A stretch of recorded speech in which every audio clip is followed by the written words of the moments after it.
శ్రీమాత్రే నమ. జయ గురు దత్తాత్రేయ నమ.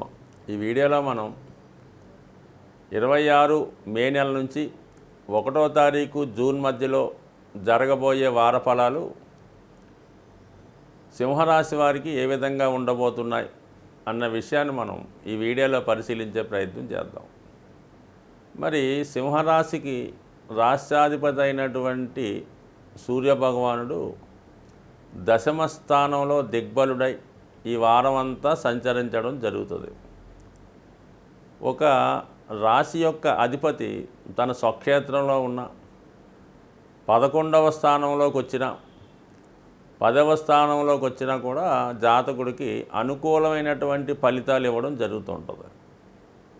అటువంటి రవి దశమ స్థానంలో దిగ్బలుడు అవటం వల్ల ఇది రాజకీయ రంగంలో కానీ ప్రభుత్వ రంగ సంస్థల్లో ఉద్యోగం చేస్తున్న వారికి లేదంటే స్వతంత్ర వృత్తిలో ఉన్న వాళ్ళకి చాలా కాన్ఫిడెన్స్గా చాలా సక్సెస్ఫుల్గా ముందుకు వెళ్ళే అవకాశం ఉంటుంది. అంటే ఏదైనా టాలెంట్గా ఉండడం వల్ల నైపుణ్యంగా వర్క్ చేయడం వల్ల ఇతరులపై ఆధిపత్యం వహించడం జరుగుతూ ఉంటుంది. సో దానికి శుక్రగ్రహంతో కూడా కలిసి ఉన్నాడు, అంటే దశమ స్థానంలో దశమాధిపతితో కలిసి ఉన్నాడు. సో ఆ కారణం వల్ల ఏంటంటే వృత్తిలో సహజంగా మరి నూతన ఉపాధి అవకాశాలు ప్రయత్నిస్తాయి. అలాగే ఈ రాశిలో ఉన్నటువంటి స్త్రీలకి ఇంకా అనుకూలమైన ఫలితాలు ఉన్నాయి. కంపల్సరీగా ఏదో ఒక అధికార పదవి రావడం కానీ అధికార హోదా లభించడం కానీ జరిగే అవకాశం ఉంది.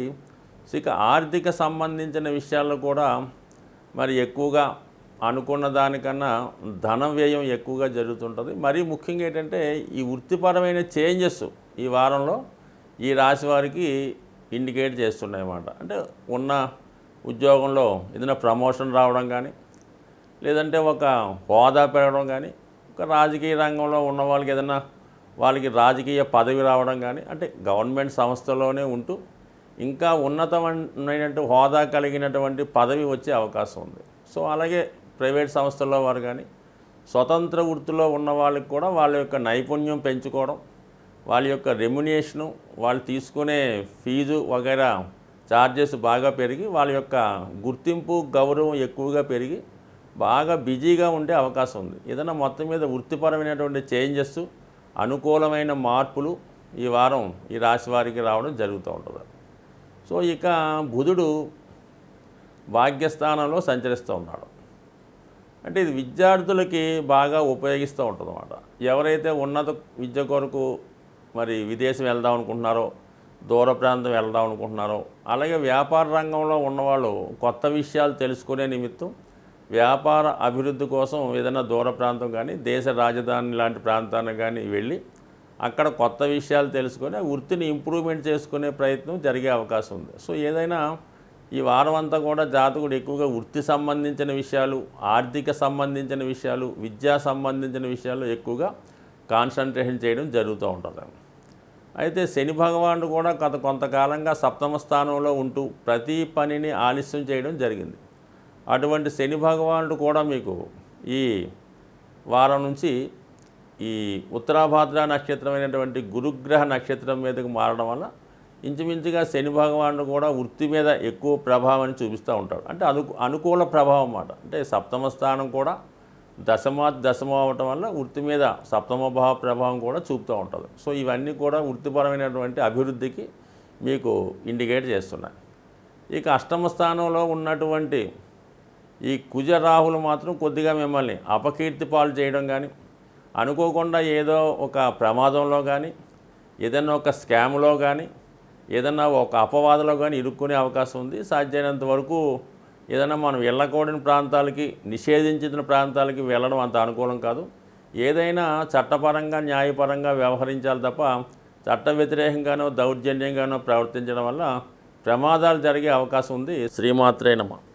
ఈ వారంలో అన్ని రాశుల వారికి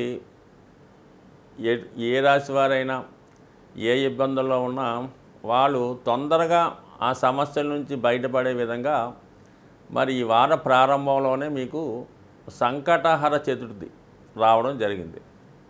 సో ఆ కారణం వల్ల ఈ ఆదివారం రోజు చాలా వరకు ఏదైనా ఫంక్షన్లో పార్టీలో అటువంటి వాటికి కాకుండా ఖచ్చితంగా ఈరోజు దగ్గరలో ఉన్నటువంటి విఘ్నేశ్వర ఆలయాన్ని దర్శించి అక్కడ జరుగుతున్నటువంటి హోమంలో కానీ అభిషేకంలో కానీ పాల్గొనడం మంచిది.